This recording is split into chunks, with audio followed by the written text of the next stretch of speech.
Bismillahirrahmanirrahim. Welcome to the video session Cantab Publishers. Today we are going to start a new chapter. But before starting new chapter, आपके पास प्यारे बच्चों science 2 की book होनी जरूरी है और समर पैक चूंकि समर वेकेशंस हैं और आप लोगों ने जो साइंस में एक्टिविटीज करनी है, जो कॉन्सेप्ट सीखने हैं, उनके साथ जो रिलेटेड क्वेश्चन है आपके समर पैक में वो आप लोगों ने सॉल्व करने हैं। हाँ, और कंप्लीट अंडरस्टैंडिंग के लिए ज्यादा बेहतर होगा अगर आपके पास वर्क बुक भी है, क्योंकि दीज आर क्लोजली कनेक्टेड। जितनी कॉन्सेप्ट आपके किताब में है, बुक में है, वर्क बुक में उनकी सारी वर्कशीट्स और एक्टिविटीज मौजूद हैं। अगर हमें जरूरत पड़ी तो आप अपने पेरेंट्स की मदद से, अपने टीचर की मदद से कैंटब पब्लिशर्स के वेबसाइट से रिसोर्स पैक भी आप डाउनलोड कर सकते हैं। सो प्यारे बच्चों, आओ किताब की तरफ। माय डियर स्टूडेंट्स, हमने एक एक्टिविटी कर ली about different animals, about land animals, about flying animals and aquatic animals, and now this is the turn on the same workbook हमने रहना है और आप लोगों ने एक लेसन नंबर 3 एक्टिविटी खुद करनी है। I am just supporting you here. यहाँ पे you are given with the pictures of 2 animals. आप लोगों ने इन पिक्चर्स को देखना है और इनके बारे में कम से कम 3 डिफरेंसेस बतानी है। And you see, observe the 2 animals for their features. How are they different and similar to one another? तो आपने क्या करना है मेरे प्यारे बच्चों? Both are similar as they have. ये दोनों सिमिलर्स क्यों हैं, किस वजह से हैं, और they both are different, then how?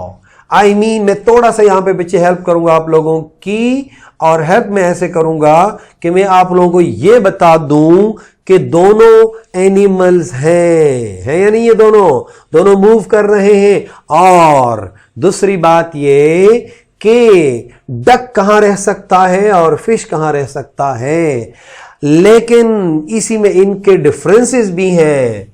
ये अगर दोनों एनिमल्स भी हैं, लेकिन इसको डक को अलग कैटेगरी में और फिश को अलग कैटेगरी में क्यों रखा गया है? Duck is amphibian and fish is totally an aquatic animal. तो आप लोगों ने मेरे प्यारे बच्चों कहां रह सकते हैं, ये नहीं रह सकते। इसका ग्रुप कौन सा है, इसका कौन सा है, राइट। और दूसरी बात ये कि इनके अंदर और क्या आप लोगों को इनकी जो स्ट्रक्चर्स हैं उसमें क्या डिफरेंसेस आपको नजर आ रही हैं। सो मेरे प्यारे बच्चों, आपने ब्रेनस्टॉर्मिंग की मदद से, अपने पेरेंट्स की हेल्प से और टीचर्स की को फिर आपने जब ये सॉल्व कर लें तो टीचर से साइन लेना है। And this is a very good activity. ये आपको थोड़ा सा भगाने पे मजबूर करेगा और मजा आएगा। सो मेरे प्यारे बच्चों, coming towards the next activity, and this also from your workbook. Read the statement, choose the correct option. Animals living in water breathe through, यानी जो एनिमल्स पानी में रहते हैं तो वो लंग से करते हैं, माउथ से करते हैं या गिल से करते हैं। सो मेरे प्यारे बच्चों, already you have done it. These are any breathing with the help of the gills. Number 2, land animals move from one place to another by walking. Aquatic animals move by what?